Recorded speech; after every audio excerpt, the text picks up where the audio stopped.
যারা হাসপাতালে এসেছে অনেককেই তখন হচ্ছে কি ট্রিটমেন্ট দেওয়া হয় নাই, এইরকম একটা অভিযোগ আমাদের কাছে এসেছে। আমরা জেনেছি বিভিন্ন হাসপাতালে শিক্ষার্থীরা গিয়েছে, জনতারা গিয়েছে, পুলিশ তাদেরকে হেনস্থা করেছে, ওই অবস্থা তাদেরকে অ্যারেস্ট করে নিয়ে গেছে, কিন্তু হাসপাতালে কোনো ট্রিটমেন্ট করানোর ব্যবস্থা করে নাই। এটা দেখা যায় যে একটা মানবাধিকার লঙ্ঘন করা হয়েছে ওই সময়টায়।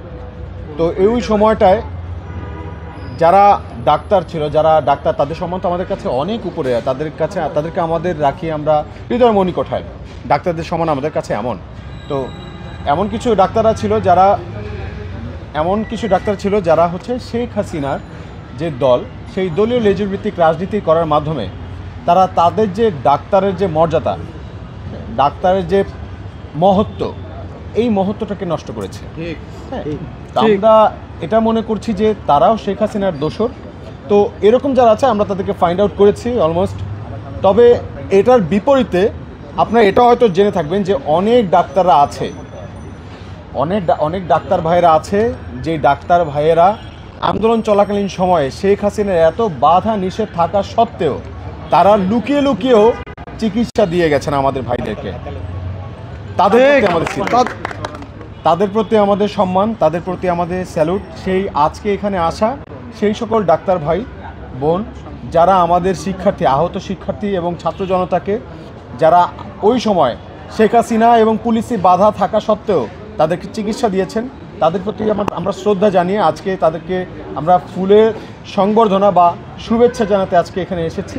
এবং শুধু আজকে চক্ষু বিজ্ঞান ইনস্টিটিউটেই নয়, আমরা এখন অর্থোপেডিক্স যেই আমাদের ন্যাশনাল ইনস্টিটিউট অফ ট্রমাটোলজি, ওখানেও যাব।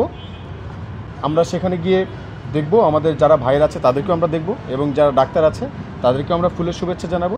তারা যাতে ভবিষ্যতে একটা বর্ডার লাইন স্পষ্ট হয়ে যায়, যাতে বাংলাদেশে আর কোনো স্বৈরাচার জন্মাতে না পারে, সেই জন্য এই বর্ডার লাইনটা খুবই গুরুত্বপূর্ণ।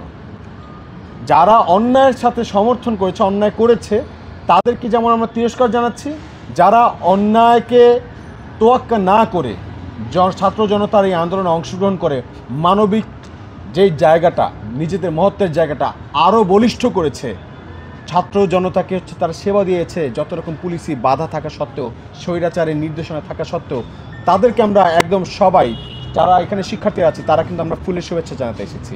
এবং আমরা এইটাই মেসেজ দিচ্ছি, যারা স্বৈরাচারী তাদেরকে বর্জন করেছে বা বর্জন করবে ভবিষ্যতে, এই যে স্বৈরাচারের মনোভাব, এটা প্রত্যাখ্যান করবে, যারা জনতার জন্য কাজ করবে, মানুষের জন্য কাজ করবে, মানুষের হয়ে মানুষের মতো কাজ করবে, তাদের প্রতি আমাদের শ্রদ্ধা।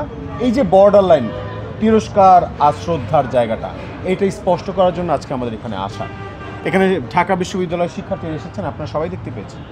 তো আমরা এখন যাচ্ছি এক এক করে বিভিন্ন জায়গায়, আমাদের আহত শিক্ষার্থী ভাই বোনদেরকে আমরা দেখব, তাদের অভিযোগগুলো আমরা শুনবো, সুবিধা অসুবিধার কথা শুনবো, এবং তাদের যাতে যেই অভিযোগটুকু, আপনারা এটাও জানেন যে ডাক্তারের শুধু মুখের কথা, তার একটু হাসি, মুখের হাসি একজন পেশেন্টের জন্য অনেক বড় মোটিভেশন কাজ করে তার সুস্থতার জন্য।